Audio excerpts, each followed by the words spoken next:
কারণে যারা আপনারা দোকানদারি করছেন তাদের কাছে বিনীত অনুরোধ,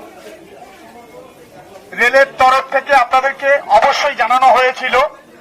আবার পুনরায় জানাচ্ছেন এবং জানাচ্ছি আমরা এটাই যে আপনারা আপনাদের যে সমস্ত মালপত্র নিয়ে দোকানদারি করছেন সীমিত সময়ের মধ্যে এবং আপনাদের যেভাবে সময় দেওয়া হয়েছে সেই সময়ের মধ্যে দোকান পাট আপনারা অবশ্যই সরিয়ে নেবেন।